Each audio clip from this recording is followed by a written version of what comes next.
Todavía Está no. siendo, está siendo ya grabado esto. Ahí está llegando la gente. Genial.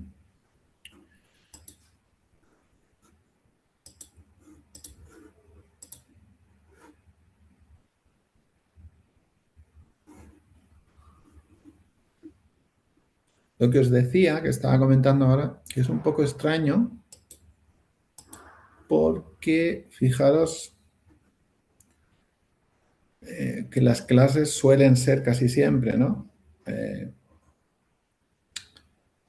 pues en principio son, habéis visto que hemos tenido clase casi siempre eh, los jueves, ¿veis? El 11, el 18 y de repente la siguiente clase, el 25, no aparece. El 2 lo entiendo porque es el acto de graduación de la promoción. Entonces eso es lo que os preguntaba, si es un error, si a vosotros os aparece o no os aparece clase ese día. Creo que lo que pasa es que se han confundido y la clase del 23 debería ser el 25. Por eso os estaba preguntando justo ahora. Entonces, si queréis mirarlo tranquilamente y luego a final de sesión lo hablamos, ¿de acuerdo? Perfecto. Hoy la sesión está planificada para 1 hora y media. Entonces, bueno, vamos a por ello. Entonces nos quedamos el otro día. Ah, os he subido ya una tarea de evaluación. No sé si la habéis visto. En el curso habrá dos tareas de evaluación. Una será sobre pues, análisis de balances, que es esta primera que vamos a hacer. Y otra será sobre valoración de proyectos, ¿vale? Mucho más adelante.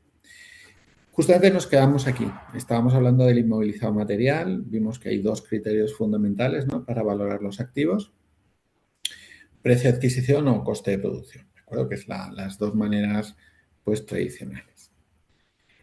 Hay algunas excepciones. Entonces ahora vamos a hablar un poco de algunas excepciones que aparecen. Por ejemplo, la primera, muy importante, es cuando hay una permuta con carácter comercial, que es lo que llamamos una permuta. Por ejemplo, yo qué sé, yo estoy hablando aquí en un despacho que tiene unos 50 metros más o menos, pues imaginaos que yo, por el motivo que sea, decido cambiar este despacho con otra empresa que a su vez me intercambia un activo inmobiliario. Eso es una permuta.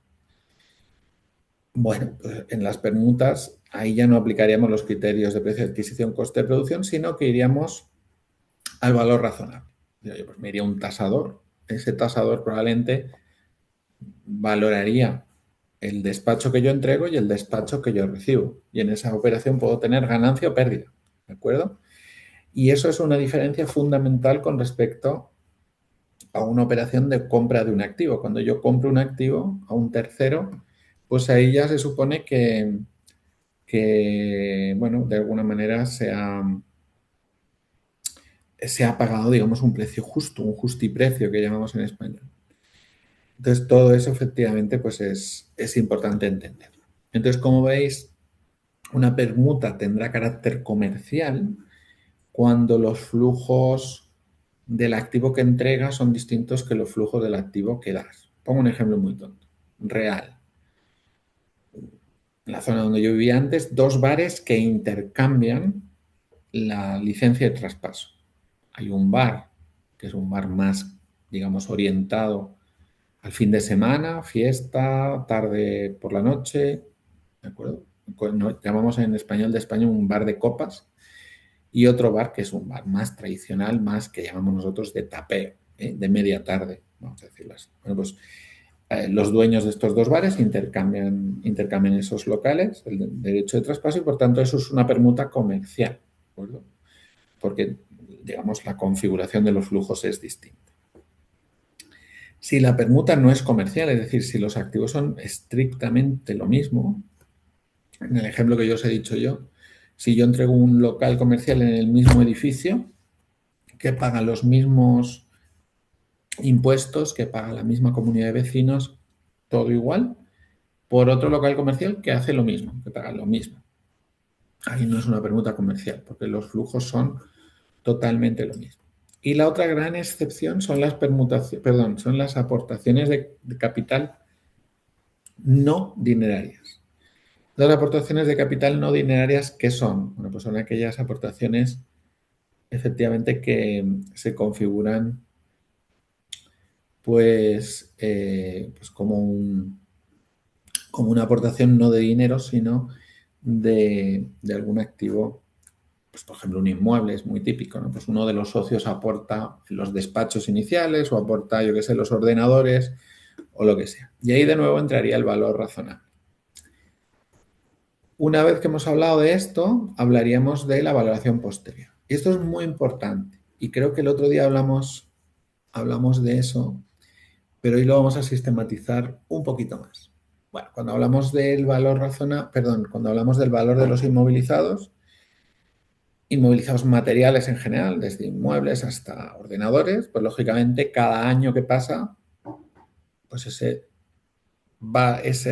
inmueble, ese activo material va a ir utilizándose en la producción y va a perder un valor. Cuando yo era joven, por ejemplo, se amortizaban también los inmovilizados inmateriales. Por ejemplo, yo qué sé, pues el nombre comercial, etcétera, etcétera. Con la entrada en vigor en el año 2008 del sistema que tenemos ahora contable a nivel internacional, basado en las normas internacionales de contabilidad, se vio que efectivamente pues, el intangible puede no perder valor. El nombre comercial Coca-Cola seguramente no pierde valor cada año, sino todo lo contrario. Con el inmovilizado material, en principio, la idea es que este inmovilizado material se vaya incorporando cada año que pasa en una proporción, ¿no?, a la producción. Pues si yo me compro un ordenador y ese ordenador se amortiza, me lo invento, en 5 años, pues cada año que pase una quinta parte del valor de ese ordenador se habrá incorporado a los productos que yo produzco, ¿no? Entonces, como veis ahí, la amortización tiene que ser de forma sistemática y racional. El racional tiene que ver con que hay veces que efectivamente hay algunos activos que no tiene sentido hacerlo todos los años lo mismo. Y pongo el ejemplo de los ordenadores.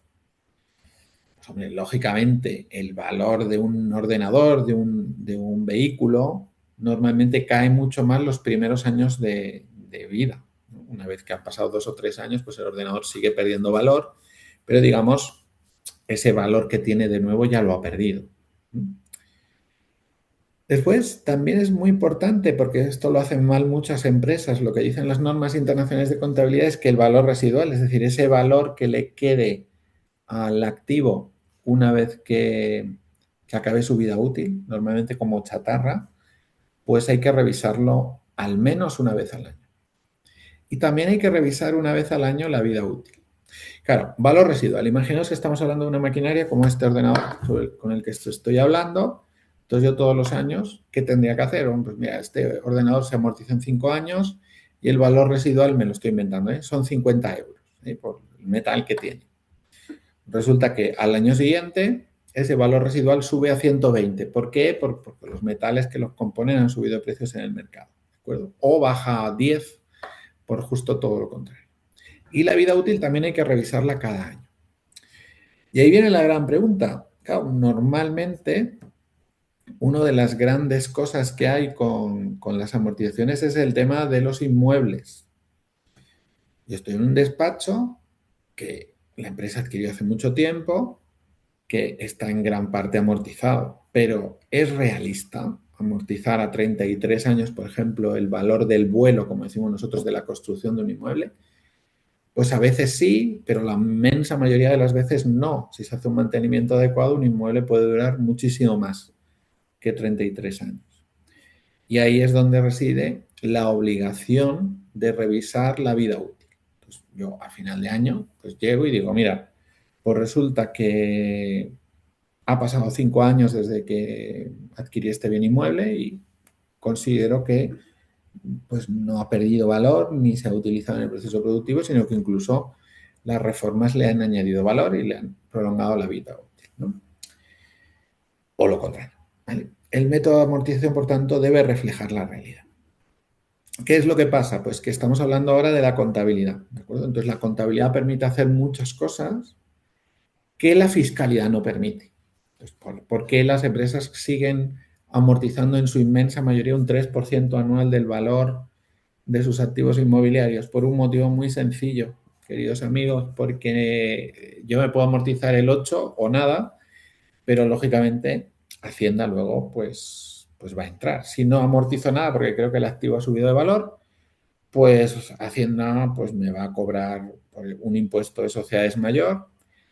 Y si hago una amortización superior al 3%, Hacienda me dice, bueno, haz lo que quieras según la contabilidad, pero a mí me vas a pagar como si hubieses hecho la amortización al 3%. Y eso que genera un montón de problemas. Genera que las empresas tengan que tener una contabilidad para pagar impuestos y una contabilidad para simplemente pues, llevar la contabilidad. Entonces, esto normalmente a las empresas no les suele gustar. ¿De acuerdo? También es muy importante entender que cuando el activo tenga un valor que es separable del resto, hay que hacer una amortización individual. No vale decir, mira, vamos a amortizar, tengo 5 casas, voy a amortizar las 5 al mismo tiempo. No, no, no. Cada uno ha de hacerse al mismo tiempo. ¿Hay excepciones? Sí. El utillaje, por ejemplo. Muchas veces los bienes muebles.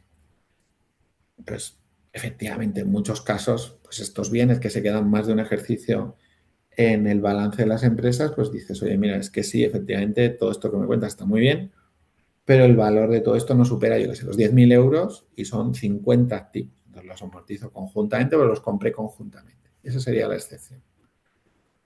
Fijaros que cuando cambie el valor residual y la vida útil, vamos a proceder a cambiarlo todo. Si cambia el valor residual, el activo tiene mayor valor y por tanto sube mis reservas de revalorización. Y lo mismo pasa con la vida útil. Si hay que hacer correcciones valorativas por deterioro, pues habrá que corregir también la amortización. Me explico, imaginaros, activo que vale 100, durante 2 años amortizó el 10%, por tanto vale 80, y ese año se inunda la planta y pasa de valer 80 a 40. Si yo estaba amortizando el 10%, ese 10% ya no es sobre 80 o sobre 100, es sobre 40, es el nuevo valor después del deterioro. Uy, perdón. También, si conseguimos reparar el deterioro, es decir, conseguimos volverlo a poner en el mismo estado, pues habría que volver al valor inicial. Entonces, como veis ahí, el deterioro es un concepto que en la contabilidad anglosajona es mucho más utilizado que en la contabilidad pues, de los países europeos y sobre todo en el cono sur de América. Y se produce el deterioro cuando el valor razonable supera su importe recuperable. Es decir, ¿yo qué puedo hacer? Oye, pues mira, y como veis ahí, el importe recuperable es el mayor entre el valor razonable menos costes de venta y valor en uso. Es decir, yo tengo un inmueble, un activo, que el valor razonable me dice que es 50, pero resulta que, por el motivo que sea, el coste de venta es enorme porque lo tengo que traspasar a otra ciudad y entonces resulta que me cuesta 60 y vale 50. Si tengo un deterioro del 100%. Esto ocurre a menudo, sobre todo en situaciones en las cuales el transporte es muy difícil. Yo tuve una situación siendo empleado en banca, pues una empresa que pidió hacer un leasing en una isla española llamada la isla de La Palma, ¿no? Pues claro, el problema que tenemos es que pues esta isla es muy complicado una vez que era una grúa muy importante porque habían conseguido el permiso para hacer un hotel de 7 plantas y justo cuando iban a empezar, con la grúa ya trasladada, se le retiró el permiso de construcción. Por tanto, pues imaginaros, ¿no? El valor de transporte de la grúa casi superaba el precio de la propia grúa. Entonces, bueno, pues en ese tipo de situaciones daremos un deterioro. Y veis ahí en el tercer punto que es muy importante, el segundo punto es, al cierre del ejercicio tenemos que ver activo a activo si es que hay algún activo que está deteriorado, ¿no? Si hay algún activo que está deteriorado, tendremos que estimar también si es que hay alguna posibilidad de recuperarlo, ¿no? Y es muy importante hacerlo, como veis ahí, de elemento a elemento. Si no es posible, pues iremos a ver aquellos activos que sí generan rentas, por ejemplo, una maquinaria, ¿no? Y ver cuánto va a generar. Uy, perdón. Como veis ahí, si hay pérdida por deterioro, lo primero que se va a reducir es lo que se llama el fondo de comercio. ¿Alguno sabe lo que es el fondo de comercio? Creo que ya lo expliqué el otro día, pero no sé si conocéis. ¿No? No me suena. No, vale, ningún problema. El fondo de comercio se produce cuando una empresa compra a otra. Entonces, imaginaos que yo, mi empresa que se llama Ifride, compra otra empresa que se llama, pues yo qué sé, Pepito Pérez, da igual, que tiene un valor contable de 1,5 millones. En la vida empresarial yo voy a pagar más de 1,5 millones porque esa empresa tendrá, pues, clientes. Imaginaos que yo pago 2 millones. Entonces estoy pagando 2 millones por algo que contablemente vale 1,5. La contabilidad que me dice, bueno, estás pagando por un intangible, por el hecho que los clientes de esta empresa, Pepito Pérez, van a seguir comprando en la misma empresa, ¿no? Y ese 500,000 se llama fondo de comercio. Entonces, cuando se produce un deterioro, si es algo, si es un activo de una empresa que hemos comprado, primero vamos a reducir el fondo de comercio. Es decir, si uno de los activos de esta empresa que hemos comprado pues sufre un problema y pierde, imaginaos, 200.000 euros de valor, pues en ese supuesto lo que haremos será reducir el fondo de comercio de 500 a 300. ¿De acuerdo? Y esto es un poco algo que es muy importante de entender. Bien, entonces, cuando se retira un activo, pues lógicamente se da de baja el activo cuando ya pierde totalmente su valor. Y si hay beneficio o pérdida, pues habrá que reflejarlo en la cuenta de resultados. No, yo había estimado que, imaginaos, que yo qué sé, que el valor residual que tendría el activo al final de su vida útil sería 100 y ha sido 500. Bueno, pues he tenido un beneficio y ese beneficio va contra la cuenta de resultados. ¿Ha sido 50? Pues he perdido 50. Hay normas particulares para aburrir, ¿no? Esto también forma parte de las normas internacionales de contabilidad. El primero, como veis ahí, los solares. Hemos hablado del vuelo, pero también podemos hablar del suelo. Normalmente no se amortizan, normalmente, ni se deterioran, pero hay excepciones. Para los solares, cuando una empresa compra un solar para construir ahí su sede social, pues todos los gastos en los que incurra la empresa para acondicionar el solar, imaginaos, por ejemplo, el aplanamiento, la cimentación, bueno, pues todas las cosas que tenga que hacer la empresa, se incluirán dentro del valor del solar.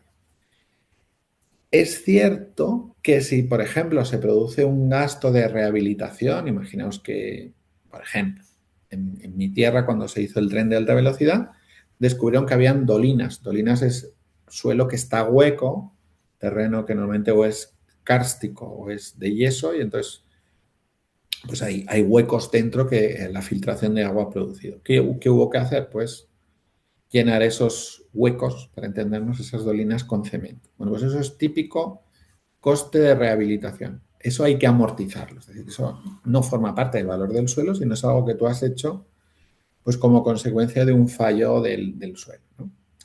Construcciones, pues como os he dicho, se separa el terreno, el suelo y el del edificio y otras construcciones. Y lo que se va a amortizar es el edificio, ¿no? En las instalaciones técnicas, maquinaria y utillaje, pues hay que incluir los gastos de adquisición, los gastos de fabricación, etcétera, etcétera, hasta su puesta en funcionamiento. Por ejemplo, recibo una maquinaria y tengo que bueno, pues preparar el espacio donde va a estar esta maquinaria. Tengo que subir, por ejemplo, la potencia contratada porque es una maquinaria que va a consumir más electricidad de la que yo puedo, pues puedo manejar, etcétera. Todo eso se incorpora. Como veis ahí, utensilios y herramientas, estamos hablando de pequeño inmovilizado, ¿no? Estamos hablando pues, de pequeñas maquinarias, de, pues, yo qué sé, de miles de cosas que puede haber en una empresa, ¿no? Si tiene una vida útil inferior a un año, pues los llevamos contra gasto del ejercicio. Esto es la típica pregunta que a veces se plantea uno, ¿no? Cuando está haciendo contabilidad. Oye, pues, por ejemplo, yo qué sé, tengo una empresa de bricolaje y tengo, pues yo qué sé, para dentro de la empresa de bricolaje, dentro de la tienda, pues tengo, pues imaginaos, yo qué sé, pues un conjunto de atornilladores eléctricos, ¿eh? Para que los clientes puedan probar, ¿no? Los clavos, los tornillos en la tienda. Pues eso es un típico utensilio, la típica herramienta. Bueno, pues hombre, si la vida útil es mayor, pues se recomienda llevarlo al activo e ir amortizándolo, ¿no? Costes de renovación, pues se incorporan al valor del activo. Entonces, esto siempre que incrementen o la capacidad productiva o alarguen la vida útil. Os estaba explicando, ¿no? Pues el caso de un inmueble. Un inmueble, yo qué sé, pues que está en una situación de deterioro y de repente se produce un aumento del gasto de la empresa para renovar las instalaciones. Bueno, pues si eso mejora, amplía la capacidad de la empresa, pues por supuesto sería incorporable al inmovilizado material. Grandes reparaciones. Bueno, esto se produce cuando hay una reparación que cambia completamente la situación del activo. Imaginaos un activo inmobiliario que está en ruina. Aquí en España tuvimos el caso, si conocéis un poco la ciudad de Madrid, un edificio singular que estaba en la Plaza España, que es donde está el Quijote, no sé si alguno está en Madrid, supongo que sí. Pues ahí lo compró un fondo inmobiliario perteneciente en ese momento al Banco Santander y lo reformó íntegramente, porque estaba amenazando ruina. Eso se llama gran reparación. Entonces yo tendré por una parte el valor que tenía ese activo y luego tengo el valor que le he añadido a esa gran reparación. Ha pasado de estar en ruina a ser un activo pues muy cotizado. Y eso habrá que actualizarlo y habrá que amortizarlo en función del valor que le añade y de la vida útil, ¿no? El típico ejemplo es un edificio que hace una reforma intensiva de la climatización. Bueno, pues eso le añade valor al edificio y en muchos casos se puede considerar gran reparación. Arrendamientos, muy importante. Cuando se produce una inversión realizada por el arrendatario que no sean separables del activo arrendado, se consideran como inmovilizado material. Pongo un ejemplo. Resulta que yo estoy arrendando una maquinaria o un edificio, da igual, y para mi actividad tengo que cambiar la manera como funciona la máquina o tengo que, yo qué sé, cambiar la disposición del edificio, etcétera, etcétera. Ejemplo que yo he visto. Pues empresa de formación, se ocupa de dar másteres formativos, la nuestra, EAE, pues que alquila un edificio en la calle Príncipe Vergara porque se queda sin sitio para hacer los costes. Ese edificio que alquila antes era un supermercado. Pues como os podéis imaginar, todos los costes de cambiar un supermercado a un centro de formación se consideran como un valor que le añade la empresa a ese edificio y por tanto también hay que amortizar. Bien, entonces, dentro del inmovilizado material, pues hay bastantes diferencias. Tenemos lo que se consideran inversiones inmobiliarias, ¿no? Entonces, las inversiones inmobiliarias es cuando, lógicamente, normalmente, salvo las empresas inmobiliarias, pues su negocio no es comprar y vender y alquilar inmuebles. Por tanto, en este tipo de situaciones se hablará de inversión inmobiliaria. Imaginaros que lo que tenemos es una empresa pues, que tiene previsto que va a vender en cualquier momento del año en curso pues, un edificio que ya no usa. Pues ahí entraría, fijaros, la norma de existencias. Es como si fuera una empresa inmobiliaria, para entendernos, ¿no? Como si formase parte, ¿no?, de su propio stock de productos a la venta. La norma 10 de las normas internacionales de contabilidad. Si la empresa ocupa el edificio, pues se usa la norma 2, que es la de inmovilizado material. Bueno, pues un inmovilizado que se va a amortizar, se va a valorar a coste histórico, bueno, lo que hemos visto, ¿no?, que es lo normal. Si es un edificio en construcción, pues normalmente se usa la norma 2. Esto sería una empresa que está construyendo un edificio que va a utilizar. Pero también se podría dar el caso que la empresa esté aprovechando un buen momento del mercado, construyendo un edificio para venderlo. Y entonces, veis, se aplicaría la norma 7. ¿De acuerdo? Y como veis ahí, también existe la posibilidad de tener un edificio que no sabes si vas a vender en este año o en el siguiente, pero que está preparado para venderlo, ¿no? Y entonces hay una norma específica que se llama inversiones inmobiliarias, ¿no? Pues lo valoraremos al precio más próximo, vamos a decirlo así, a lo que sería el valor de mercado. Vamos con el inmovilizado intangible. La mayor parte del activo ficticio de las empresas, de ese activo que os decía que es uno de los grandes objetivos pues de, de cualquier, ¿no? Empresa, pues sería este inmovilizado intangible, ¿no? Entonces, aquí, fijaros, hay mucho lío. Lo primero es que sea un activo identificable.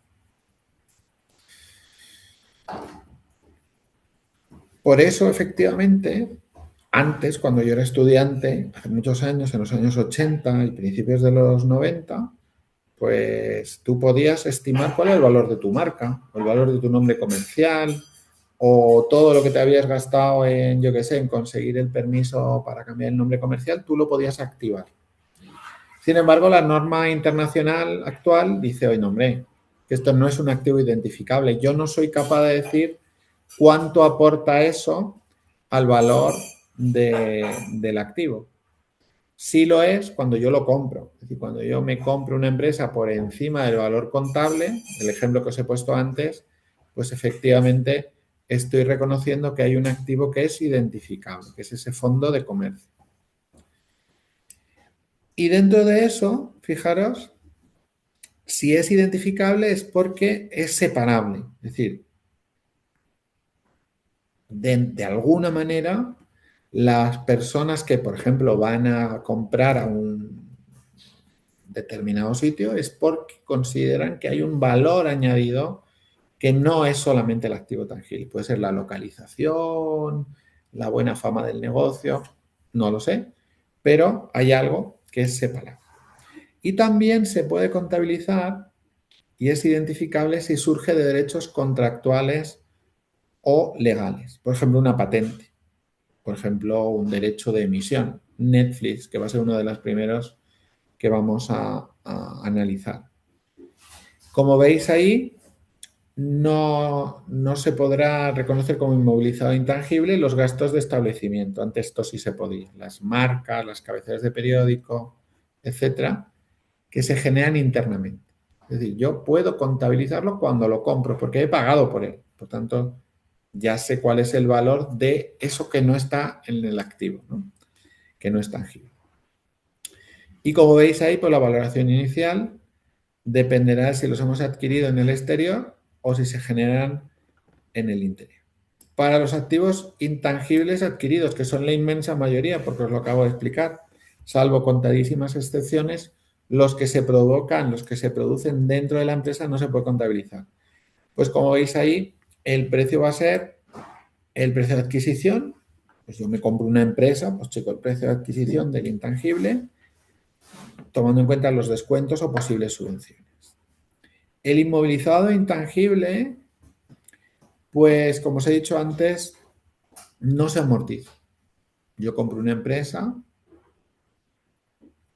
y ese activo le aporta valor porque tiene una base de clientes que van a comprar ahí y a menos que yo pueda demostrar que ha habido una pérdida de valor, no se amortiza. Ejemplo que creo que os puse el otro día. Hombre, pues mira, yo es que pagué por el derecho de traspaso de un local que es, yo que sé, el mejor italiano que hay en Madrid, pagué 500.000 por encima del valor contable y lo he reconvertido a restaurante tailandés. Pues hombre, seguramente sí que podríamos pedir a la autoridad contable y fiscal que nos permitiera amortizarlo, porque yo lo compré pensando que había un valor intangible, ¿no? En los clientes que solían ir a este tipo de restaurante y resulta que he cambiado el rango de actividad. Hay otras vidas útiles que son definidas, por ejemplo, una patente que nos da derecho, por ejemplo, durante 14 años a explotar un activo, o yo qué sé, una concesión administrativa para una autopista, pues si la vida útil es definida, sí se debe amortizar. Como vemos aquí, los criterios, pues se amortizará de manera sistemática cuando se deba amortizar a lo largo de la vida útil. Me concede una concesión administrativa cuando empiezo, para por ejemplo una autopista, ¿cuándo empiezo a amortizar? Hombre, pues cuando se acabe la autopista, ¿no? Cuando empieza a haber coches que pasan por esa autopista. El método de amortización pues debe reflejar el beneficio. Pues mira, si el beneficio es lineal, pues amortizo linealmente. Como veis ahí, el método y el periodo de vida se va a revisar anualmente. Pongo un ejemplo muy tonto. Compro los derechos de un libro, lo valoro, lo pongo en mi activo intangible y resulta que se traduce a otro idioma, ¿no? Y eso hace que tenga derechos intangibles que a lo mejor vencen, derechos de propiedad que a lo mejor vencen en, yo que sé, en 10 años y otros que vencen a 12. Entonces hay que revisar la amortización y hay que ir viendo si esto sigue siendo válido o no. Como veis, si hay un contrato o una concesión administrativa, no se puede superar esa concesión administrativa, el periodo del contrato. Salvo contadísimas excepciones, no se puede superar los 20 años. Mira, el ejemplo de la autopista se puede, ¿no? Pero es una de las excepciones, ¿no? Como veis ahí, no hablamos aquí de valor razonable en general, ¿de acuerdo? Porque muy complicado llegar a valorar un activo intangible. Pero sí podría haber un deterioro, como os acabo de explicar. Entonces, si hay deterioro, pues haríamos lo mismo que se hace con el activo material. Como veis ahí, cuando hay activos con vidas útiles indefinidas, tendremos que comprobar cada año si eso sigue siendo o no válido. Pongo un ejemplo muy tonto. Farmacéutica. Mira, la farmacéutica resulta que tiene un activo con vida útil definida, le dan un periodo digamos, de 10, de 12, depende de la norma, ¿no? De 7, dependiendo del país y dependiendo del compuesto. Pues si el activo tiene una vida útil, tenemos los derechos de producción durante 10 años, pues amortizaremos un décimo. ¿Qué ocurre si lo que estamos hablando es, por ejemplo, de una concesión sine die? Por ejemplo, pues yo qué sé, el gobierno español concede los derechos de explotación minera a una empresa, esto ha existido, ya no existe, o existe muy poco, para la explotación de un determinado tipo de mineral que España no tiene la tecnología. Eso es una vida útil indefinida. Un fondo de comercio, por definición también es indefinido. Bueno, pues cada año habrá que ver si eso efectivamente tiene o no tiene valor. Si de verdad pierde todo el valor, pues habrá que ir contra la cuenta de resultados.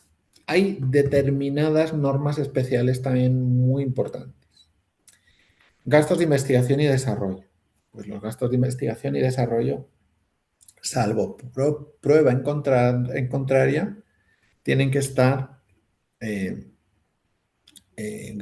son gastos del periodo, pero se pueden activar si están individualizados. Por ejemplo, gastos de investigación para un determinado fármaco, coste establecido y se tienen motivos fundamentados para el éxito técnico y la rentabilidad. Los gastos, como veis, se amortizarán dentro de 5 años. Entonces, imaginaos, yo soy una farmacéutica, empiezo la fase de investigación. Por ejemplo, en Europa hay 7 fases. ¿Estoy en fase 1? Pues en fase 1 vete tú a saber si tendré éxito o no. Pues ahí el gasto va contra el resultado del año. Paso a la fase 1 a la fase 2. Bueno, todavía me quedan 5 más. Pero claro, cuando ya estoy entre la fase 3 y la fase 4, las probabilidades de éxito de llegar a tener una patente ya superan el 50%. Si además es previsible que gane dinero, ya podría empezar a contabilizar esto, ¿no? Propiedad industrial, pues bueno, lógicamente la propiedad industrial se puede contabilizar, tengo que tener esa propiedad industrial, porque tiene que haber constancia fehaciente de que esto es así y se amortiza en función del plazo. Hemos hablado del fondo de comercio, solo se contabiliza el adquirido onerosamente, no se amortiza y anualmente, ¿no? Pues habrá que ver si efectivamente ha perdido o no valor. Derecho de traspaso, lo mismo, solo cuando es oneroso Programas de ordenador se pueden activar los que hemos hecho internamente y los adquiridos. Y esto plantea enormes problemas de valoración de las empresas. Yo cuando a veces me enfrentaba, ¿no?, como analista bursátil a valorar empresas y llegaba a la partida de activo intangible, decía, bueno, ¿y esto qué es? ¿No? Estos son programas que la empresa ha diseñado pues para optimizar la producción. Entonces a lo mejor era un software que la empresa había diseñado específicamente para un autómata, para una maquinaria. Entonces eso, por el principio de empresa en funcionamiento, lo tenemos que valorar. ¿Me seguís? Es activo intangible y ya está. Si la empresa quiebra y se tiene que vender los activos, pues seguramente eso no vale nada, ¿de acuerdo? Porque otra empresa no va a usar ese software. Hemos hablado de que las inversiones por el arrendatario, es decir, un inquilino que hace una reforma, pues efectivamente tendremos que contabilizarlo.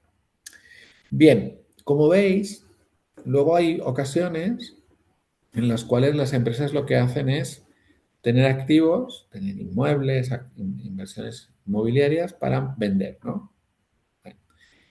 ¿Cuándo se considera que es un activo no corriente mantenido para la venta? Fijaros, primero tiene que ser probable. ¿Y cuándo es probable que se venda? Pues primero que hay un plan para vender el activo, es decir, ya está en las páginas. Por ejemplo, si es un activo inmobiliario, pues lo estamos anunciando de manera, pues, vamos a decirlo así, recurrente, lo estamos enseñando a terceros, etcétera. La venta debe estar ya negociándose. También debe haber una previsión de que se venda en menos de un año.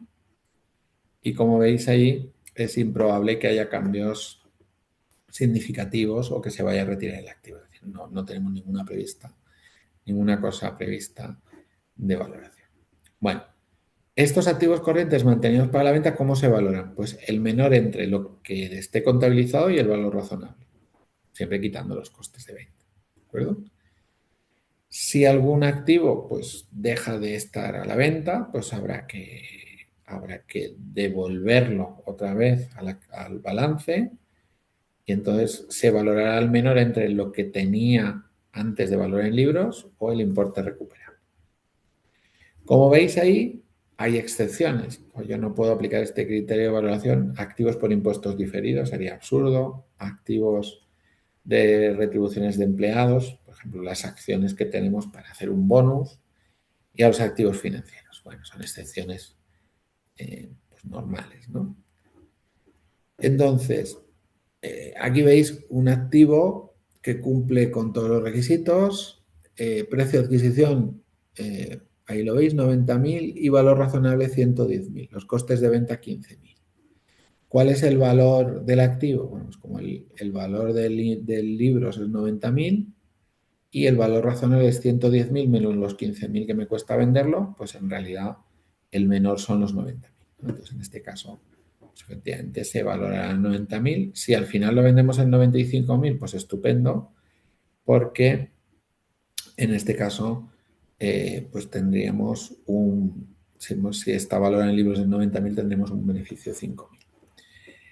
¿Qué pasa? Pues lógicamente, si lo que ocurre es que en lugar de ese caso tenemos el caso contrario, por ejemplo, el importe en libros es 90.000, pero resulta que el valor en ventas, pues que el valor razonable menos coste de ventas son 80.000, yo reconoceré el activo con una pérdida ya acumulada de 10.000. ¿De acuerdo? Reconoceré que ya he perdido 10.000. Arrendamientos financieros, como veis ahí, arrendamiento, da igual cómo se haga, el contrato, etcétera, etcétera, de lo que estamos hablando es de que el arrendador ceda al arrendatario el bien del que se trate, da igual, con el derecho a usar el activo durante un periodo determinado, ¿no? El arrendamiento financiero, pues cuando se transfiere todos los riesgos y beneficios de la propiedad. Como se está diciendo, una grúa, pues, leasing financiero, arrendamiento financiero, pues si el arrendatario pues, efectivamente corre con todos los gastos, si la grúa se estropea la regla, etc. Entonces, como veis ahí, no me enrollo, para que se considere arrendamiento financiero, pues se traspasa la propiedad del activo, el plazo de arrendamiento pues cubre la mayor parte del periodo de vida útil. Como veis ahí, lo que se paga es al menos el valor razonable Los activos son tan especiales que solo el arrendatario puede usarlos. Es decir, lo que os está explicando. He hecho una grúa de 7 plantas en la isla de La Palma. Pues chicos, que solamente una empresa en esa isla lo puede utilizar. Las pérdidas por el valor residual recaen sobre el arrendatario y finalmente, como veis ahí, se puede prorrogar. Entonces, hemos visto ya lo que serían los activos, las inversiones mobiliarias, el intangible. Hay un tercer tipo de activo, ¿no?, que sería el financiero. Cuando la empresa invierte en productos o bien del Estado o bien de otras empresas porque, bueno, pues le interesa, ¿no? En este caso, como veis ahí, un activo financiero es cualquier activo que sea dinero, instrumento de patrimonio o suponga un derecho, por ejemplo, a percibir dinero, por ejemplo, comprar bonos. Fijaros, también será activo financiero todo contrato que pueda ser liquidado contra los propios instrumentos de patrimonio, ¿no?, siempre que no sea ni derivado y un derivado que no pueda ser liquidado de esta manera. Entonces, bueno, ¿qué es lo que encontramos aquí? Pues préstamos de otras partidas a cobrar, es decir, la empresa se ha dedicado a conceder financiación a terceros, inversiones mantenidas hasta el vencimiento, por ejemplo, he comprado bonos, voy a mantener hasta el vencimiento, activos financieros mantenidos para negociar, he comprado acciones pero las pienso vender, imaginaos una empresa que hubiese adquirido acciones de SpaceX en la salida a bolsa, pero que tiene la intención de venderlas antes de que pase un año, ¿no? También las inversiones en el patrimonio de empresas del grupo y activos financieros disponibles para la venta. Entonces vamos con el primero. Como veis, los préstamos y partidas a cobrar, como veis ahí, pues normalmente estos préstamos y partidas a cobrar se clasifican en esta categoría salvo que sean activos financieros. Y como veis, habitualmente, ¿qué nos encontramos aquí? Pues nos encontramos el crédito por operaciones comerciales. Yo, por ejemplo, vendo a un cliente y le doy un plazo para pagar. La normativa en el caso europeo establece como plazos 60 y 90 días, dependiendo si es sector público o privado. Entonces, ahí aparece un crédito a favor de la empresa. Y veis ahí, son créditos por operaciones no comerciales que normalmente no van a ser un derivado financiero y no tienen origen comercial. Entonces, o bien la empresa directamente ha concedido un préstamo o bien ha comprado títulos de empresas que emiten bonos de obligaciones. ¿Cómo se valora esto?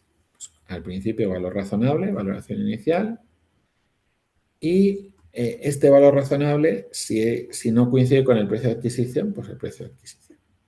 ¿Qué pasa después? Pues, lógicamente, ya una vez que ya lo hacemos así, iríamos a lo que se llama coste amortizado.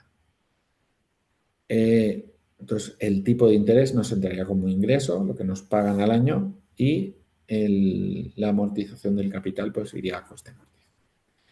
¿Qué ocurre? Pues al menos una vez al año, pero si las empresas cotizan normalmente una vez al trimestre, habrá que ver si ese activo ha perdido valor. Yo que sé, he comprado bonos de una empresa y esa empresa ha declarado concurso de acreedores. Bueno, pues lógicamente tengo que deteriorar el valor. ¿De acuerdo? Luego hay inversiones, ¿no?, mantenidas hasta vencimiento. Por definición, estos son bonos que yo me compro con la intención de no venderlos, de no amortizarlos. Mira, ayer estaba dando una clase y un alumno me preguntó, mira, yo tengo acciones que heredé de mi papá de IBM hasta el año 2096. Bueno, pues efectivamente, pues esto es, pues mi intención es quedarme. Entonces el valor inicial se considera el valor razonable. La valoración posterior, como os he dicho, pues los intereses irán contra las cuentas de resultados y la amortización del capital irá restando en la valoración posterior.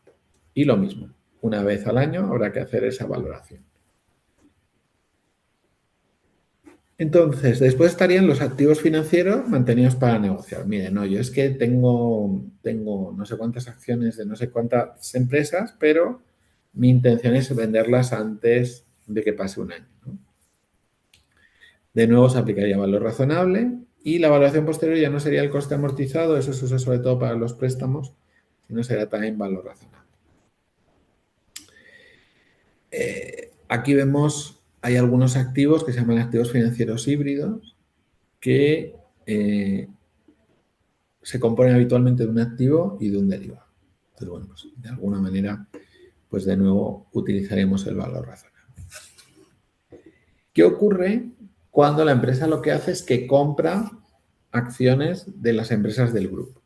Bueno, pues la valoración inicial es lo que ha pagado, el coste. Si existiese una inversión anterior, pues se utilizaría el valor contable. Si es la primera, el coste, ¿no? La valoración posterior será el coste menos las correcciones de deterioro, si es que lo hay.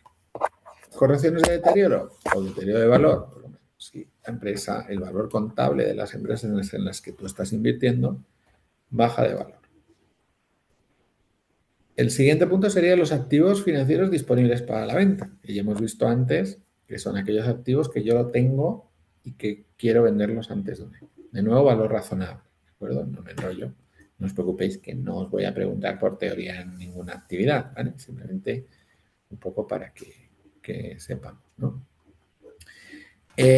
Luego estaría, como veis ahí, pues los instrumentos financieros pasivos financieros, ¿no? Entonces, en este caso, débitos y partidas a pagar, es decir, lo que yo tengo que pagarle, por ejemplo, a un banco. Pasivos financieros mantenidos para negociar, pues yo tengo pagarés de empresa en mi balance, es una deuda, que mi idea es venderla, ¿no? Bien. En los débitos, pues se calificarán los débitos por operaciones comerciales, de nuevo lo mismo, yo, pues mira, yo tengo una deuda pues con los proveedores. Y los créditos no comerciales, pues que son normalmente los préstamos o incluso la emisión, ¿no?, de deuda por parte de la empresa. En el caso anterior era que yo compraba la deuda, en este caso es que yo la emito. De nuevo, al ser una deuda, pues al principio es valor razonable y después va a ser coste amortizado. Igual que decíamos antes, pues estos pasivos pueden ser también mantenidos para negociar, es decir, que la empresa quiere jugar con ellos. Por ejemplo, si va bien de liquidez, recompra los pagarés, por ejemplo. Bueno, no me enrollo, esto ya hemos visto. También es muy importante qué pasa cuando son instrumentos de patrimonio propio, ¿no? El patrimonio se define en contabilidad como la resta del activo, restar del activo el pasivo, ¿no? Entonces, lo que queda, el valor residual, es el patrimonio. No hay como tal una definición que te diga, mira, dentro del patrimonio neto está el capital, la reserva, está todo. No, es una definición pues tal cual. Cuando la empresa compra o vende acciones, pues tenemos una variación del patrimonio neto. Por ejemplo, si una empresa compra acciones de la propia empresa, es como si el patrimonio neto disminuyera. ¿Por qué? Porque la empresa está utilizando dinero de la empresa para comprar acciones. Por tanto, en realidad su disponibilidad pues es más baja. Y esto es la pesadilla que veis aquí, ¿no? Que es todos los activos, los instrumentos financieros y cómo se van a valorar. Como veis, casi siempre que es préstamo, ya sea a pagar o a cobrar, la valoración va a ser a coste amortizado. Para la inmensa mayoría del resto de cosas se usa el valor razonable. Más o menos lo mismo. Impuesto corriente. Aquí, claro, los impuestos sobre beneficios, pues hay que pagarlos. Habitualmente este impuesto se suele pagar bastante tarde. Por ejemplo, en España, los libros se acabarán cerrando ahora mismo, el 30 de junio, y todavía habrá unos días, creo que es hasta el 20 de julio, si no me equivoco, para pagar los impuestos. Entonces, ¿qué métodos tenemos? Bueno, pues la primera sería pues el método de deuda basado en la cuenta de resultados. Va a aparecer a veces que hay cosas que son distintas en el resultado contable y en el resultado fiscal. Por ejemplo, pues que amortiza un activo más o menos, da igual, de lo que me dice la norma fiscal. Entonces eso se llama diferencia temporal. Si ha amortizado de más, pues habrá un momento en que deje de amortizar y que sin embargo fiscalmente tenga que seguir amortizando. Por tanto, esto en un momento dado se igualará. También puede haber método de la deuda basado en el balance. En este caso, la diferencia entre valor contable y valor fiscal, pues de nuevo aparecen esos activos y pasivos fiscales. Y ahí es donde aparece esa diferencia temporal. Pues mire, yo ahora, 30 de junio, cierro mis libros y me va a aparecer en el balance un Hacienda Pública Acreedora, ¿de acuerdo? Porque la empresa le deberá a Hacienda un impuesto. Y después, como veis ahí, ya se estaría el impuesto corriente, lo que es la cuota pues, que se acaba pagando, Hacienda, ¿no? Entonces, veis, aquí tenemos pues a efectos fiscales, tenemos lo que se llama la base fiscal, que es lo que verdaderamente Hacienda nos va a dejar poner en la declaración, ni más ni menos. En el activo tenemos el importe que en el futuro será el gasto fiscal y en el pasivo, pues el valor contable menos cualquier importe deducible. Ejemplo de base fiscal. Precio de adquisición de una maquinaria, 20.000. Vida útil, 10 años. En el año 2, ¿cuál es su valor contable? Pues habremos bajado, como veis ahí, en este caso bajaríamos 10% cada año, es decir, 2.000, como estamos en el segundo año, pues habré reducido 2.000 y 2.000, 20.000 menos 4, 16.000. Pero el valor fiscal, como veis, yo lo tengo que amortizar en 5 años. Entonces, cada año baja 4.000. Como estamos en año 2, pues 20.000 menos 2 veces 4.000, 12.000. Las diferencias temporales imponibles nos van a dar lugar a situaciones en las cuales a futuro voy a tener que pagar impuestos, ¿no? En este caso, por ejemplo, hay 4.000 euros, ¿no? Entre los 16.000 y los 12.000. Claro, la empresa debe obtener beneficios para recuperar los 16.000, pero solo podrá deducirse los 12.000. Entonces, en este caso, fijaros, los 4.000 que yo no me puedo, que yo me estoy deduciendo, pues me generan una base fiscal de 1.000, ¿no? Y aparece un pasivo por impuestos diferidos, digamos que me han dejado deducir de más, ¿no? Cuando lo que hay es una diferencia entre el valor neto contable y el valor neto fiscal, es lo que se llama importe deducible, ¿no? Entonces, imaginaos, se ha dotado una provisión por insolvencias, pero no es deducible fiscalmente. ¿Por qué? Pues porque para que sea deducible fiscalmente, la empresa tiene que estar en concurso de acreedores. Entonces, ¿qué ocurre? Yo sí o sí tengo que pagar 250, que es el 25% de mí. Por tanto, ahí se producirá esa diferencia temporal, igual habré pagado por anticipado a Hacienda, ¿no? Y también puede haber pasivos por impuestos diferidos, ¿de acuerdo? En pasivo por impuesto diferido eh, aparece, pues, por ejemplo, cuando se reconoce el fondo de comercio. El fondo de comercio, en realidad, yo estoy metiendo un fondo de comercio si no tendría que meter una pérdida, porque estoy comprando por encima del valor contable, ¿no? También en los momentos iniciales de un activo pasivo de ámbitos que no son de negocio. Una empresa que se compra, yo que sé, un inmueble que no forma parte del objeto del negocio, pues estaría ahí. Y las empresas dependientes, ¿no? Las empresas del grupo.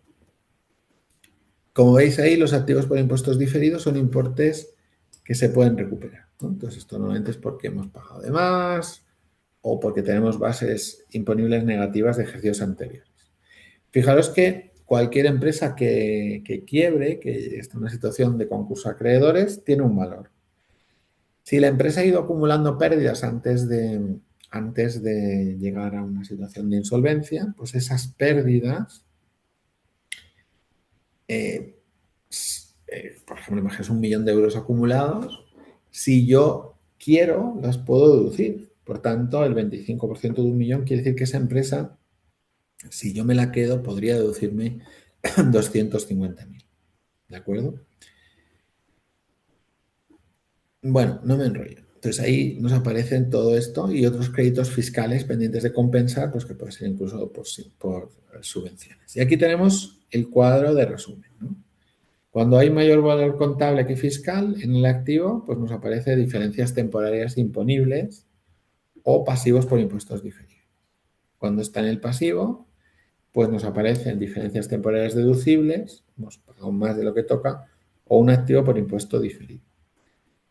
Al revés, cuando el valor contable es menor que la base fiscal, Nos aparece la diferencia temporal deducible y el activo por impuesto diferido. Justamente lo contrario. Bien, vamos con los ingresos. Los ingresos se valorarán por el precio acortado siempre que se haya deducido los descuentos. Las cantidades que hemos recibido a cuenta de terceros, por ejemplo, imaginaos que hemos pagado a los trabajadores y les hemos retenido pues, para pagar la seguridad social o el IRPF. Bueno, pues eso no son ingresos, en realidad, eso nosotros estamos actuando de agentes recaudadores de Hacienda, para entender, ¿no? Bueno, ya hemos visto antes la permuta, así que no quiero castigar. Principio del devengo. ¿Cuándo se reconoce un ingreso? Bueno, los ingresos se registrarán si se ha transferido al comprador los riesgos y ventajas. Mira, me compras este coche, te lo llevas por la puerta, ya te ocupas tú de hacer el seguro, me lo pagas en 60 días. Bueno, ¿le he transferido todos los riesgos? Sí, pues ingreso.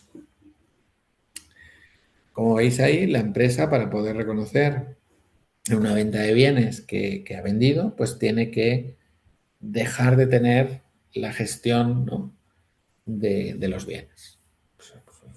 Ahora mismo vendo este ordenador, pues ya no voy a tener ningún tipo de control de lo que haga la empresa que lo compra, ¿no? También que el importe de los ingresos pueda ser medido con fiabilidad. Bueno, esto habitualmente sí que es fácil, ¿no? También que la empresa vaya a recibir con un alto grado de probabilidad los importes, es decir, que no pensemos que la empresa que nos tiene que pagar vaya a quebrar. Y finalmente, cuando los costes de esta venta puedan ser también medibles, ¿no? Cuando son servicios, pues lo mismo, se tiene que ver que sea posible medir los ingresos. También que a consecuencia de esta operación aparezca un beneficio económico. También que yo pueda inspeccionar para ver si efectivamente ese beneficio económico se ha producido. Y como veis ahí que los costes también pueden ser medibles. Bien, ahí tenemos, por ejemplo, lo que sería la venta de bienes. Bueno, pues en este caso, lógicamente, en el momento que yo transfiero la propiedad, viene un señor, me dice, quiero comprar yo qué sé, esta ropa, aunque no nos pague en el momento, porque hemos concedido 60 días de margen, pues ya tengo que reconocer el bien. ¿Qué ocurre? Si con posterioridad surge una incertidumbre con respecto al cobro, pues habrá que ajustar el valor.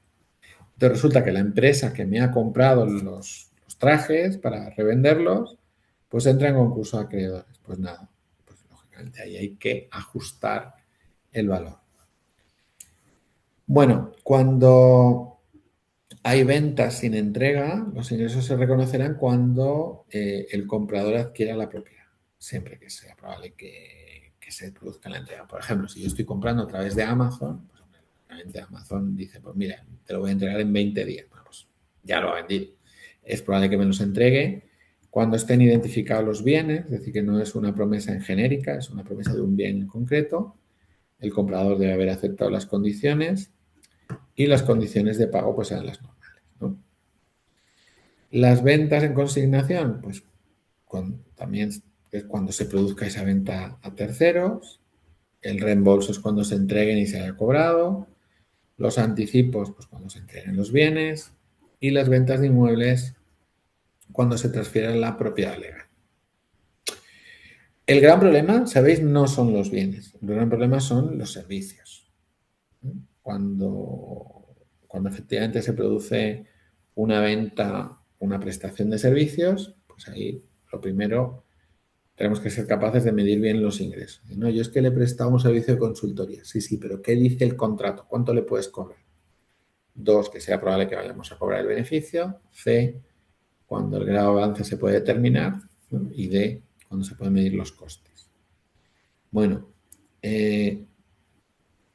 como veis ahí, los honorarios pueden diferirse, pero han de reconocerse en el periodo en el que se presta el servicio. Yo puedo decirle a un cliente, mira, hoy es 18, creo que es de junio, yo te voy a cobrar solo un 10% de mis servicios en 2026 y el resto me lo pagas en 2027. No. ¿Cuándo has prestado el servicio? ¿2026? Pues 2026. las comisiones publicidad se reconozcan según aparezcan los anuncios. Bueno, hay una serie de cosas que son importantes. Bueno, muy básico, pero también muy importante. Y aquí sí que hay muchas diferencias entre la contabilidad europea y la contabilidad de América. Antes de nada, que estéis muy callados, ¿tenéis alguna pregunta? A ver si quito la compartición de pantalla.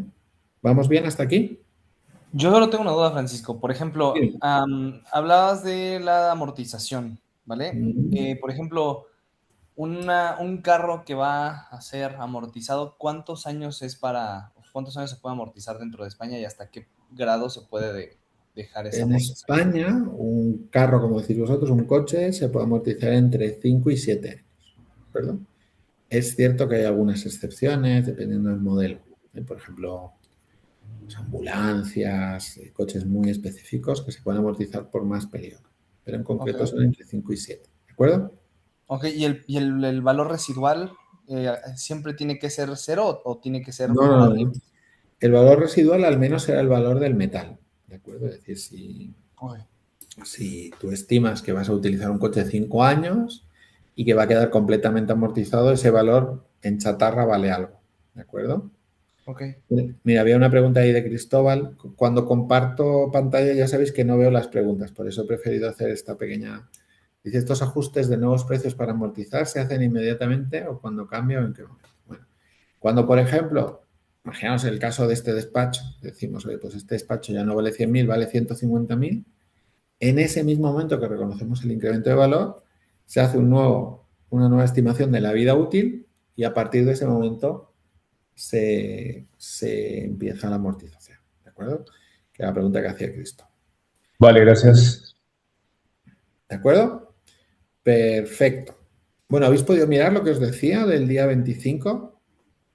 Lo que os he dicho al principio de la clase, que no estéis convocados el día 25 a clase ni nada. Me ha extrañado mucho que no hubiera clase ese día, por eso os lo pregunto. ¿No? Bueno, da igual, no pasa nada, ya me lo diréis. Y si no me lo decís por correo, todavía hay mucho tiempo. Bueno, entonces, como os estaba explicando, pues efectivamente, bueno, pues como veis, hay cosas más o menos sencillas para que no os asustéis. La contabilidad nos va a venir ahora bien cuando hagamos análisis de balances. Yo no pretendo que vosotros hagáis la contabilidad de una empresa. Esto es, en MBA no se hace para eso. En principio se hace para otras cosas. A ver, que me preguntéis por ahí algo antes de continuar. A ver, clase de liderazgo. Vale, pues entonces es el profe de liderazgo. ¿Me seguís? El que ha cambiado la clase. Por eso no hay clase. Vale, perfecto. Aclarado. Gracias, Hermes. Es que me extrañaba. Por eso he preferido preguntaros. No vaya a ser que estéis esperándome el día 25 y que yo no aparezca, ¿de acuerdo? Pero bueno, ya me lo has dejado súper claro. Genial. Pues nada, aclarada la duda que tenía yo, pues seguimos. A ver, que ahora mismo se me ha quedado... No quiere trabajar. Ahora, bueno, el concepto de provisiones y contingencias. Bueno, antes de nada, hay que explicar que cualquier activo o cualquier pasivo en el cual haya incertidumbres acerca de cuantía o vencimiento, pues hay que reconocerlo. Por ejemplo, provisión por insolvencia. Bueno, pues aquí tenemos un cliente que esperamos que nos pague, pero llegamos a la conclusión de que no nos va a pagar el 100%. Entonces, fijaros, ¿cuándo hay que reconocer una provisión? Pues fijaros, cuando la empresa tiene una obligación presente que aparece pues como consecuencia de algo que ha ocurrido en el pasado. Por ejemplo, nos debe dinero una empresa que ha entrado en concurso de acreedores. ¿Vale? Es insolvente. Entonces, claro, lógicamente, seguramente no nos va a pagar todo. Entonces, lo normal es que se provisione. Segundo, cuando es probable que la empresa tenga que desprenderse de recursos, es decir, nos va a costar dinero. Es decir, pues yo esperaba recibir 500, voy a recibir 300. Y además cuando se puede estimar de manera fiable. Bien, entonces, fijaros el ejemplo que yo os decía del concurso de acreedores, que se basa en la metodología americana que se llama Chapter 34. Alguno igual lo conoce, el capítulo 34. ¿Qué es un concurso de acreedores? Pues nada, la empresa no puede Es cuando pagar, entra en, es cuando entra o va a entrar en en en concurso suspensión de pago. mercantil. Ajá, justo. Correcto. Entonces, efectivamente, en Estados Unidos se lo llaman así, capítulo 34, y aquí lo llamamos concurso de acreedores. Entonces, ¿qué ocurre? Pues la empresa se va a un juez y pide, por favor, protección contra sus acreedores, pues no puede pagar, ¿vale? ¿Qué va a pasar? El juez normalmente va a nombrar una cosa que se llama administrador concursal. Y este administrador concursal va a pedir a todos los que son acreedores de la empresa que le envíen los créditos, ¿no? Entonces, este acreedor concursal va a calcular cuánto activo tiene la empresa y cuánto pasivo tiene la empresa. Y va a dar una cifra. Pues mira, con el activo que tiene la empresa puede acometer el 50% del pago de la deuda. Bueno, pues tú ya sabes, en ese momento se puede estimar de manera fiable que como mucho vas a cobrar el 50%, ¿vale? Entonces veis que las provisiones normalmente son cosas muy serias, normalmente algo que ha ocurrido fehacientemente. En algunos países de América Latina sigue existiendo cuentas llamadas previsiones, que es otra cosa. La previsión es, en España no existe, en Europa no existe tampoco. La previsión es, mire, yo sé que vendo $1.000.000 y que en el sector donde yo me muevo hay un 5% de insolvencias. ¿Me seguís? Bueno, pues ya al principio del año hago una previsión de cuántos no me van a pagar. Vale, perfecto. Previsión. Aquí estamos hablando que la provisión es cliente por cliente que no te paga. Y luego es muy importante, hay un pasivo contingente. Es una obligación que va a surgir a raíz de un hecho pasado. Por ejemplo, tengo un juicio y estoy pendiente de la sentencia. Entonces, fijaros, el pasivo contingente no es algo que ya ha pasado, sino es algo que es posible. Entonces, en el juicio estoy pendiente de que me den el resultado. ¿De acuerdo? Y como veis ahí, esto no está bajo el control de la empresa. Es decir, esto es algo que depende de un tercero y que por tanto podría pasar mañana o no. O podría pasar dentro de 5 años o no pasar. Y como veis ahí, no se ha reconocido como tal, no se ha reconocido como una provisión o como un pasivo porque no es probable que se tenga que hacer este pago. Entonces aquí entramos en el famoso 50%. Imaginaros que por el motivo que sea no me paga EAE. Entonces, llevo a EAE a juicio y en ese caso aparece a EAE, le va a aparecer un pasivo contingente. Porque si gano el juicio, me van a tener que pagar. Pero lógicamente EAE no puede contabilizar todavía un importe de deuda. A lo mejor hay que pagar daños y perjuicios, etcétera, etcétera, hasta que el juez no lo dictamine, ¿no?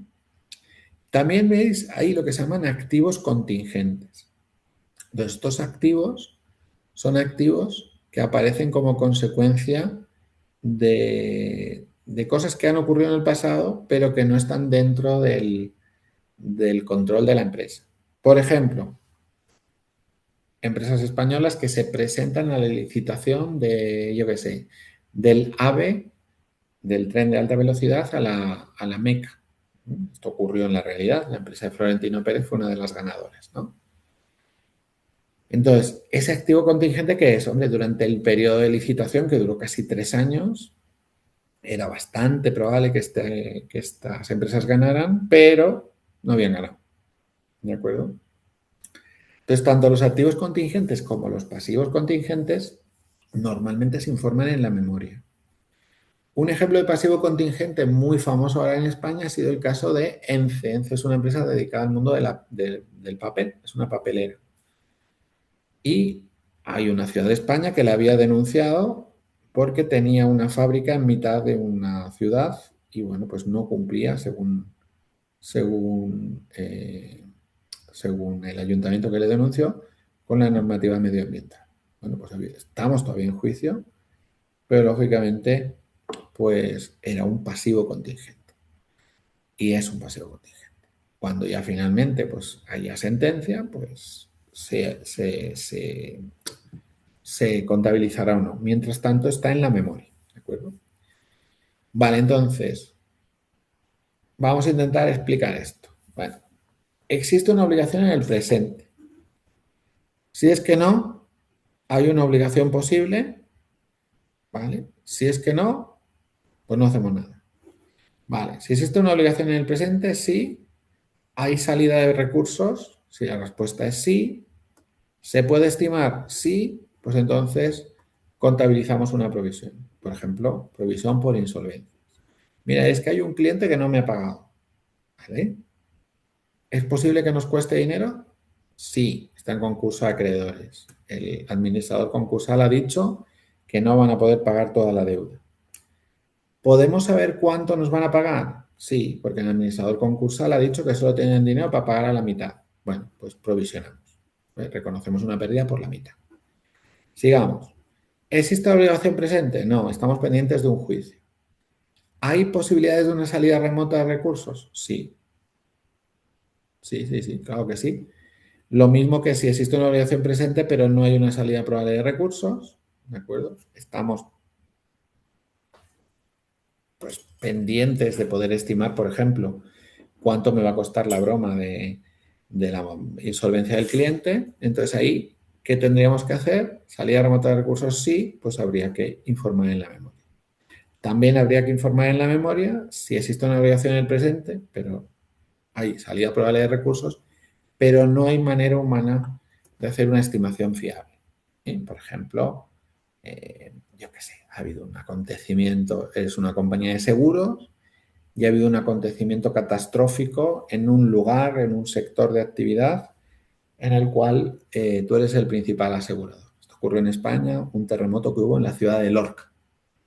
Pues la principal aseguradora, que en este caso era Mafre, pues el año que se produjo esos siniestros, informó en la memoria. Mira, hemos sido totalmente incapaces de determinar la cuantía exacta de la totalidad de este importe. Entonces veis que en general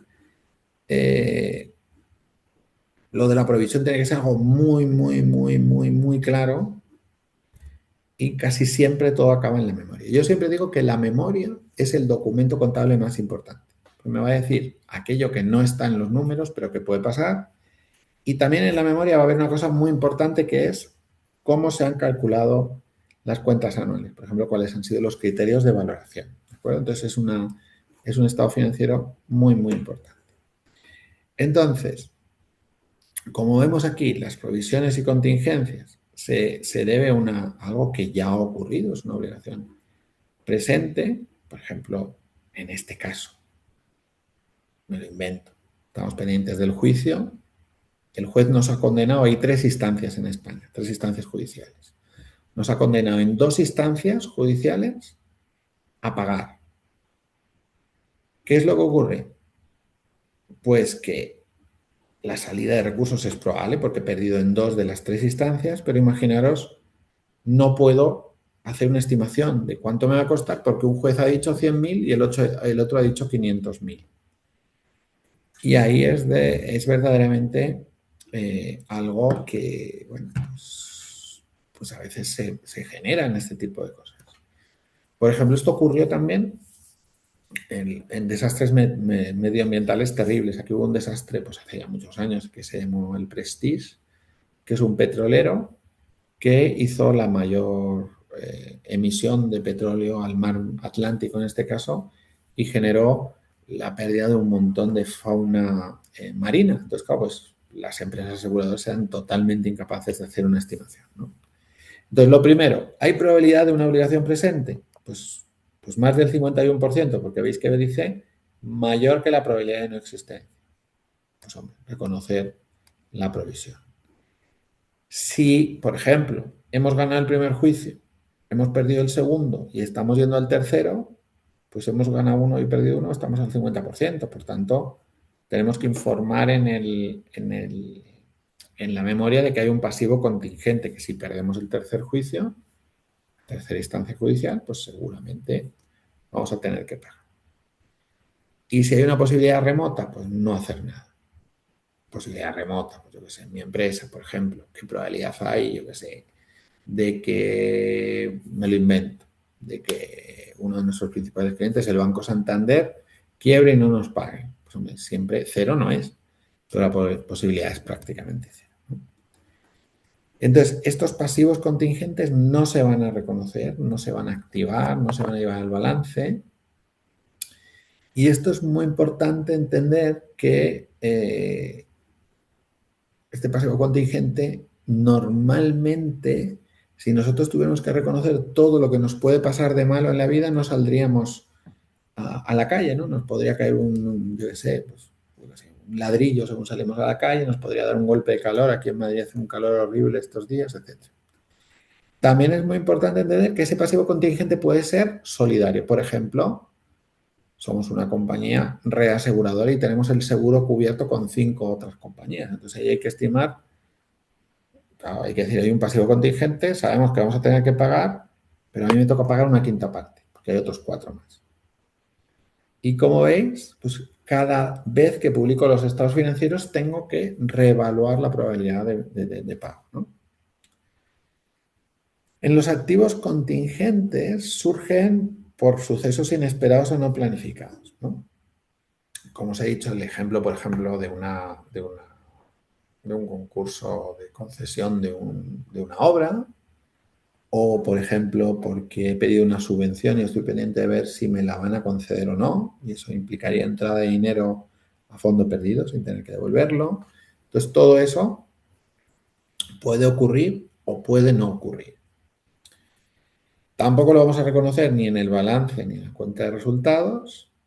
Lo reconoceremos cuando nos permita la normativa contable. La normativa contable es cuando sea cierto, en el ejercicio en que se conozca, en este caso, por ejemplo, si es una subvención, pues en el ejercicio en que nos la concedan, aunque no nos la hayan pagado, y tiene que ser identificable. Cuando hay un momento dado en el tiempo en el cual se supera ya el 50% de probabilidad, ahí ya ese activo contingente dejaría de serlo. Por ejemplo, se anuncia en la prensa de Arabia Saudí que ACS ha ganado el concurso de construcción del AVE de la Meca Medina. Entonces dices, bueno, pues efectivamente todavía no es 100% seguro, pero la prensa del régimen, la prensa, digamos, que es la que tiene la información, porque está muy próxima a los que toman la decisión, ya me lo están concediendo, por tanto, yo puedo ya empezar a pensar en cómo reconocerlo, ¿no? Y de la misma manera que decíamos para los pasivos, esto hay que estimarlo cada año. Vamos con las subvenciones, estamos ya acabando, ¿eh? Las subvenciones, pues lógicamente, habrá subvenciones externas e internas, ¿no? Las subvenciones externas son las que nos aportan terceros, por ejemplo, el Estado, ¿no? Pues, por ejemplo, hay muchísimas subvenciones aquí en Europa, pues, yo qué sé, por la política medioambiental, por instalar, pues, yo qué sé, paneles solares, utilizar carros que sean eléctricos, etcétera. Y luego también hay subvenciones y donaciones que son internas, es decir, que es el propio socio el que lo hace, ¿no? Empecemos por estas últimas. Cuando son otorgadas por socios o propietarios, las que no son reintegrables no constituyen ingresos, ¿no? Entonces, si yo, por ejemplo, me lo invento, pongo un ejemplo muy tonto. Digo, mira, yo me voy, yo qué sé, somos dos socios en mi empresa, y digo, bueno, pues yo este mes en concreto voy a pagar yo las facturas porque la empresa va mal y no se las voy a pedir a la empresa. Pues eso es, por definición iría como si fuera un mayor capital, ¿de acuerdo? La valoración, pues la misma que las subvenciones recibidas de tercero, valor razonable. ¿Cuánto habría valorado yo esta subvención? Pues 1.000, pues aquí igual. En este caso es muy fácil porque es dinero, ¿no? Las empresas del sector público que reciben subvenciones de un ente público, pues la contabilizan como si fueran recibidas de terceros, ¿no? Y vayamos a las otorgadas por terceros. Habitualmente el Estado, no siempre, casi siempre. El Estado, una región, un ayuntamiento, pero entes públicos. Hay algunas subvenciones que son reintegrables. Aquí hay muchas de estas, yo me pongo muy de los nervios. Dices, no, yo te doy una subvención de 5.000 euros, pero me la tienes que reintegrar en 5 años. Bueno, Pues vale. Entonces, en realidad eso es como si fuera un préstamo.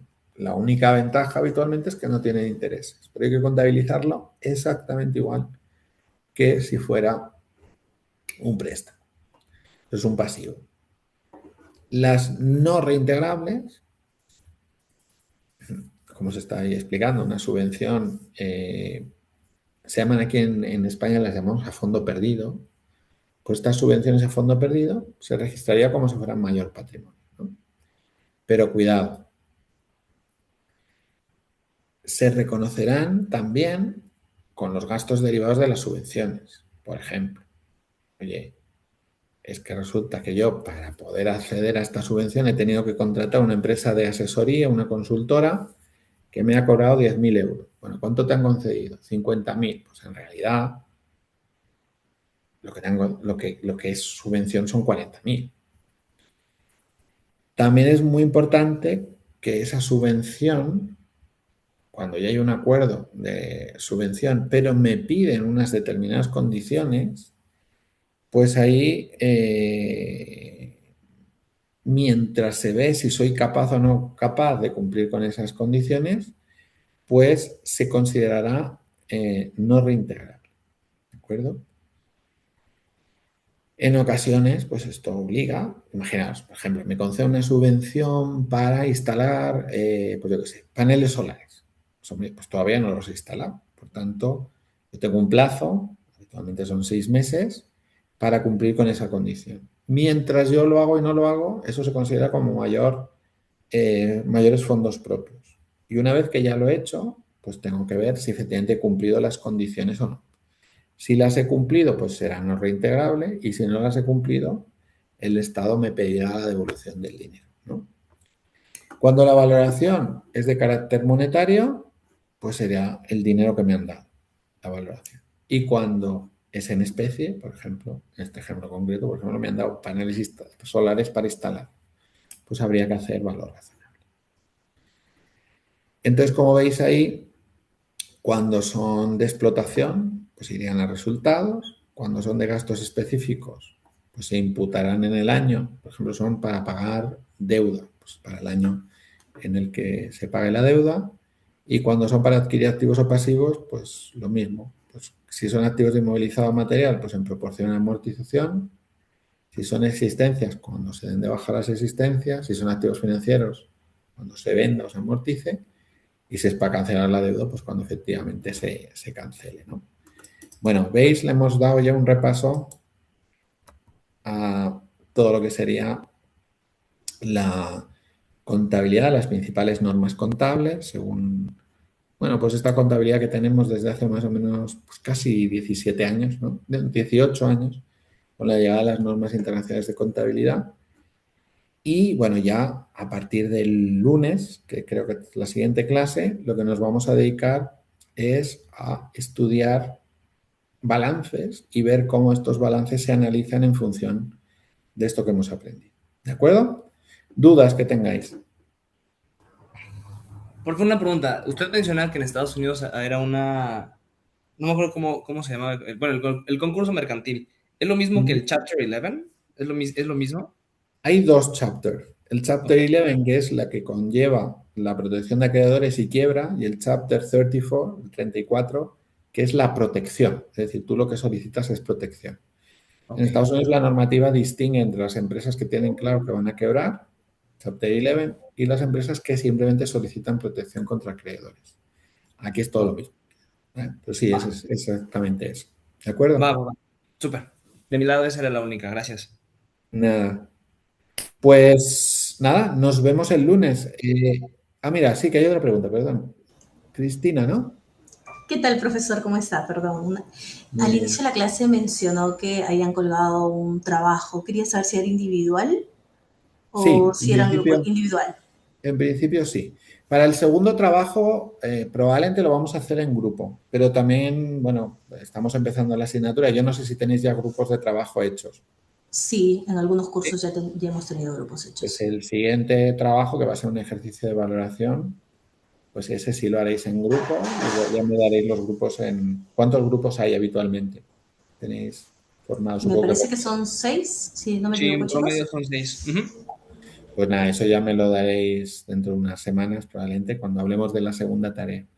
La primera va a consistir en analizar el balance de una empresa, o sea que tampoco, no es muy largo, ¿eh? Entonces esto ya lo haremos la semana que viene. Si el lunes nos da tiempo ya de hacer un primer análisis, el mismo pues lo entregáis a lo largo de la semana. Si no nos diera tiempo, pues sería ya la semana siguiente, ¿de acuerdo? Vamos a ver cómo vamos de temario, ¿de acuerdo? Perfecto, profe. Entonces, planes para recap es la siguiente semana vamos a empezar a ver ejemplos, etcétera. Y el entregable creo que es el 28, ¿no? Entonces tenemos todavía Eso tiempo es, para la primera correcto, semana. correcto. Perfecto. Va que va. Venga, un abrazo. Gracias.